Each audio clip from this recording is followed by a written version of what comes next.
All right, so my name is Larry Ho. Thank you for the introduction, Lucas. And in this next session, what I wanted to share with you is to focus a little bit on the community side of SONiC and looking at talking about the different deployment of different flavors of SONiC.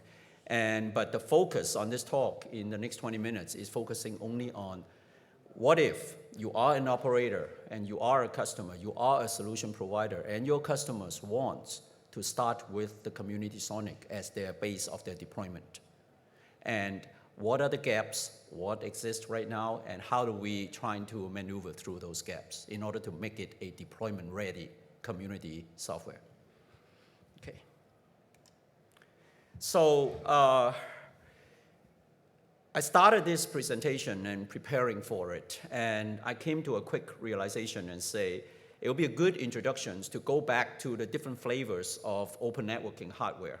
And it's roughly, in the literature, you keep hearing about bare metal, white box, and now Brite box, which stands for branded white box. And so how they differentiate one versus the other. But in this particular slide, what I try to communicate is a NOS focus. What is the role of the network operating systems in these kind of bare metal white box versus the Brite box? And then I will take a look at how SONiC changes this picture, all right? So this is what it was leading up to the pre-SONiC days and crossing into the early part of SONiC journey, where there's still a lot of proprietary NOS exist. Bare metal, by and large, started the open networking disaggregation world. And the champions, for those of you who's been around and follow this journey, you know are the hyperscalers, right? In SONiC, it is Microsoft, it is Alibaba. Those are common public knowledge. And so what they do is the NOS is owned in-house. They have a sufficiently large engineering team to do the software all by themselves. So they do not need to worry about a lot of the support and the vendor lock-in questions. But if you want to adopt it more widely on the disaggregation model, this is where white box started its journey, saying, hey, we're going to have commercial NOS that supplement this pure white box bare metal to make it a solution that can be deployed. So, and then from there, of course, there's a derivative of being a branded one. So now I'm talking about, hey, within the NOS side, the key word here, you key across the ownership, is proprietary. All across in this flavor. It's all proprietary, whether it's bare metal, white box, and Brite box, leading up to the SONiC day. Okay? There is vendor locked in, whether it's locked into NOS vendor or the Brite box vendor or the hardware vendor. It is still going to be a locked in unless you are the very few hyperscalers that you can own everything by yourself. Then there is no locked in. All right? The cost, of course, the TCO, where people care about it. If you can't afford to own your large engineering team, or networking team, then you're going to have to pay for the white box and the Brite box because commercial NOS charge license, royalties, right? So with this picture, let's take a look at SONiC. Now let's divide the SONiC into two different flavors, the proprietary SONiC and the community-based SONiC. Let me clarify one thing, because I know these are recorded sessions. So let me start in here. It is not the purpose, not my purpose in this talk, to trying to say which one is better. Should you go with community SONiC or should you go with proprietary SONiC? No. That's not what I'm trying to say here. What I'm trying to address is, should you decide to go one way versus another? This is some of the challenges that you will be seeing, okay? So let's get the proprietary SONiC. So proprietary SONiC out of the way. What I'm trying to make assertion here is that if you try to deploy proprietary SONiC distribution, where there will be a license charge, there will be royalties and all that come with it, it is no difference than the olden days when you have your Cumulus, when you have your Pika 8 that supports all the different proprietary NOS. It's just a proprietary NOS, okay? No difference on it. But the minute you start talking about, but I want to start with community SONiC. I want to take what the community can offer and deploy it. Then the picture changes somewhat. So the next slide that I'm trying to do is to try to give some kind of guidelines and distribution. Because a lot of proprietary SONiC distributions claim that they are community SONiC. So what I am trying to do, this is debatable. Let me be the first one to admit. I'll put down a list in here, checklist. All right, checklist through your SONiC distribution and said, does it meet these criteria? Is your source code available in a public GitHub? Right off the bat, ask that question. All right? Is your source code a clone from the community branches? And also, you are committed to resync as the community branches advances. You will resync periodically. You don't necessarily have to resync every 6 months. That's a huge effort to do, huge engineering effort. But SONiC is backward compatible. So therefore, as long as you commit to a periodic sync, you fit the definition. You can check it off. There is platform-dependent software that required, more commonly in the SONiC world, known as SI. I'm not going to go into the SI. I assume that many of you are familiar with it, but it is, the key point is, it is a platform-dependent piece of software that is not necessarily open source, depending on the ASIC vendors that's providing for that particular platform-dependent software. So I'm just calling it out and say you do not need to be open source on that in order to qualify it as a community SONiC distribution. And of course, it has to be hardened and with target hardware switch. Community does not test against hardware. They test against VMs. All right, so you're really not accessing to the VMs, to the hardware. You need to test it. Next to the last bullet, that is very important. Contributions back to community. It is more than, in many cases, in the last 5 years, well, actually, time flies. Edgecore started distributing SONiC and deploying it back in 2020. We first got into SONiC business in 2018, but 2020 is our first deployment. And there were always, at that time, some interest in community SONiC. And the questions always asked, will you contribute some of the customization that I need you to add on to it back to the community? The answer is yes, of course. But that's not important. Many vendors will raise their hand and say, of course we'll contribute. Why? Because there is no deadline. So we want to put it out there and say there is a submission deadline that you will commit to submitting it.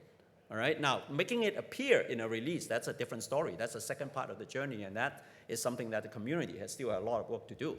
And finally, the support SLA. You're going to need to provide support. So this is fundamentally the checklist for me as I look at it and say, in order for a distribution to be qualified as a community-based SONiC distribution to be deployed, you've got to check off this list.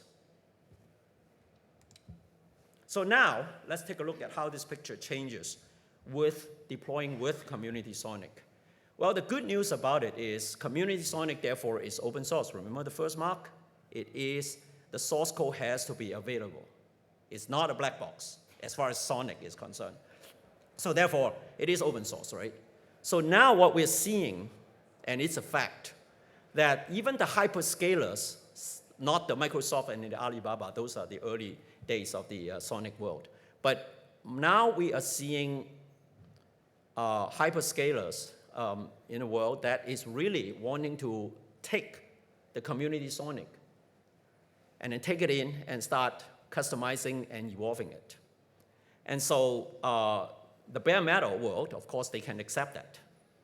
But the differences between white box and bright box, in my opinion, is now blurring the line because there really is no brand. You are communicating, you're putting in a community SONiC in your box as your NOS. You're not branding that NOS. It's just a community SONiC. It's open source, all right? And so it's blurring it, and the customization can still be handled by third-party services, okay? Companies like PL Vision, they've done a lot of those, free advertisement. So, or system integrators, third parties, that can also take on some of the work. But the whole idea is it gives you the flexibilities and putting it together. And putting it all together is a solution stack. Is there vendor lock-in on this, in this picture? No, there is no vendor lock-in because the NOS is opened. All right? And so the support, though, is still a challenge. You still are asking yourself who can actually support it. In this case, there are solution vendors out there, support solutions offering to be able to support customers that want to deploy multiple SONiC stacks. Folks, in Edgecore's experience over the last 4 years, in 2024, we talked to so many more customers where the interest in SONiC came from two major sources. Number one is that they can access the source code. Those are the bigger ones that wants to start modifying themselves, the SONiC to their own, customize it to fit their exact needs. But there is another part. The primary factor is the vendor lock-in part. They do not want to have vendor lock-in. This is something that proprietary solution. Any kind of proprietary software will lock you in to your deployment. I'm not saying that, you know, if vendor locked in, you don't care. You are working with multiple proprietary solutions and you're fine with it, and there are many operators, that's fine. They want to do that. In fact, they'll continue to carry their OEM stacks while they're adopting SONiC. Okay?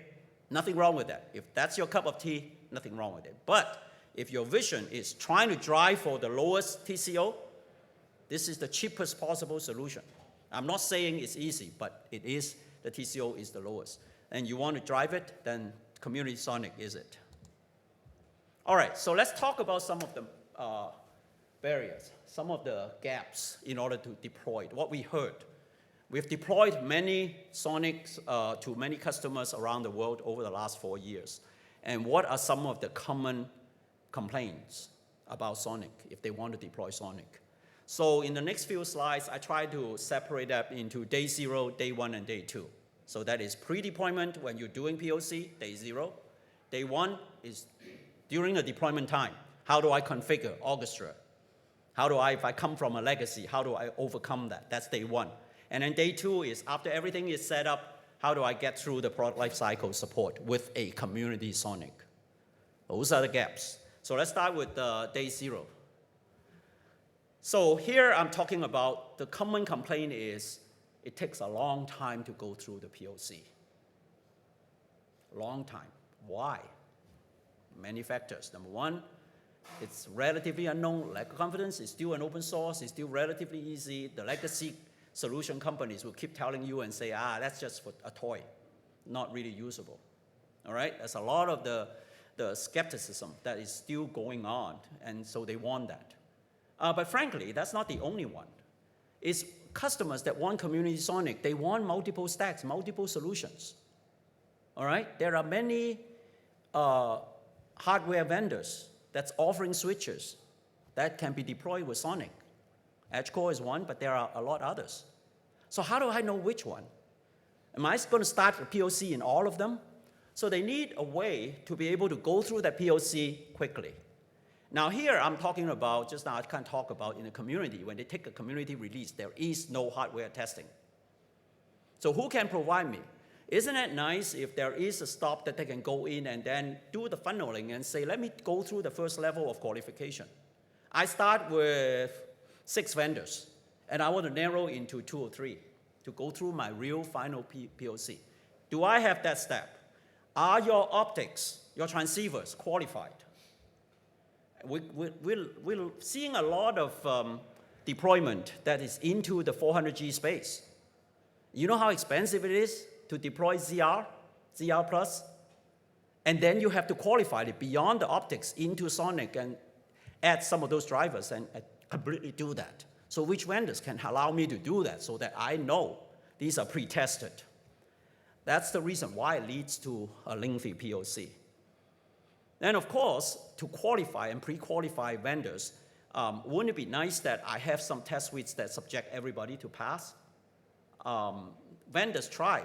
Testing vendors tried it several years ago to try to come up with these kind of solutions. but it's not easy to sustain. It is something that, because it needs to support multiple vendors, you need to be able to test interops. Some customers still do not want to deploy the same brand on the torus spine and leave everything. They want to mix and match. So how does that work? All right? And then, of course, testing. You look at what's available in the community in testing. It's fundamentally just feature-level functional testing. That's what they have. That's not sufficient to go through POC. They want to do error injection. How do you test MCLAC without error injection? All right? System-level testing, all needed. So whoever can come up with the test case, test suites, and be able to provide it to the customers. And there are more than that. This use is not just for POC, as the next slide will show. Okay? These test suites that address more than functional testing helps the customer to pre-screen the solution vendors and then take it into, as the next slide shows, into their CI/CD regression testing coming up. The last point I want to make here is the community SONiC focus on the data center use cases. A big part of the lengthy POC is because every customer thinks SONiC is magic. I start with it, but I want to add this protocol, subtract that protocol, tune this and tune that. That's when you becomes problem. So my point here today in this pitch is the community, and as for if you want to deploy community-based SONiC, focus on a limited set of use cases. And then forget about it. Everything else, please go to proprietary. Okay? That's a key point that I'm trying to make here. All right, so we start with day 0. Let's quickly go through T1. Day 1, okay? Migration guide, very important. I come from a Cumulus world. How do I migrate to SONiC? Well, that's actually not difficult, but someone needs to do this piece. And the community needs to provide that. This is my point. Don't wait for a service provider, third-party software, to come in here and try to make money this way. This is such an easy thing to do, but the community need to add this kind of focus in there, okay? We talk about the orchestration controllers. There's not enough of the open source is not catching up on this yet, but there are a lot of proven, reliable controllers out there, fabric managers, to do this kind of work that can allow you to automate. And then SONiC itself needs to have that REST APIs in order to latch onto the NetOps tools. That's when you get into the support part, beyond just the deployment day 1 part. And I already touched on the test cases, which is trying to take that and you integrate it into the network operator's CI/CD process to accept. So these are the things that are needed. Here is just, I'm not going to go through that in the interest of time, but this is what I meant by limited case. It took me a while to come up with this together with solution partners, but it's been verified with our, at least as far as Edgecore is concerned, over the last 4 years. There you go. You have 9 common use cases. My advocation here is start with this 9 as a community and then go with that as your first fit and not fit. A customer that wants to deploy community, I will come to you and say, take this 9. Are you doing that? BGP IP clause, that is such a simple thing to do, and a lot. If it's an 80-20 rule, it's going to encompass half of the customers always want to deploy that, especially when they were interested in SONiC, want to be more conservative. So out of that, these are the deliverables, actually. I've actually touched on every one of them. You need test results. You need test results, and you need tools out of the box in day 1 to help to generate the customers have a smooth transition process. You need conversion tools. You need REST APIs that can actually integrate with customers' own NetOps tools and make it available. And then finally, you also need enterprise support. So the last slide, or second to last, before the call to action, is the community needs a role to do it here. They do some roles. And one thing, if you pay attention to the community, it's all 100% features oriented. They only talk about features. They don't talk about use cases. What I want the community to do is get to a point and say, if you want to deploy BGP on IP clause, these are the checklists. This is what the community provides you with these tools, with these conversion kits, and these are the test cases that's specific for that use case, not for a feature. Think about the difference, and be able to do that. And trying to go through that and drive from that angle, from a use case angle, topology angle, rather than it's a network solution. Don't try to think of it as a VXLAN. It means nothing as far as the deployment is concerned. Okay? So my time is up, so I wanted to just a few call to action. This slide typically for OCP is all the actions for OCP, but this is a SONiC workshop for crying out loud. So here, if you go to the slides, it's going to be available online. These are all links, and these are the SONiC community links. Start work groups, operators who wants to deploy community SONiC. This is your lowest TCO, but one of your costs is to participate. Drive the community from your angle. Right now, the community is completely dominated by vendors like us. So, bad from a community point of view. Operators need to come in and join up and influence. New subgroups to talk about use cases, talk about testing beyond functional and features, and trying to drive it that way. These are our gaps to deploy community SONiC as is. So we're going to need to do that, and expanding the test guide and so forth. Okay, I'll stop here. And okay,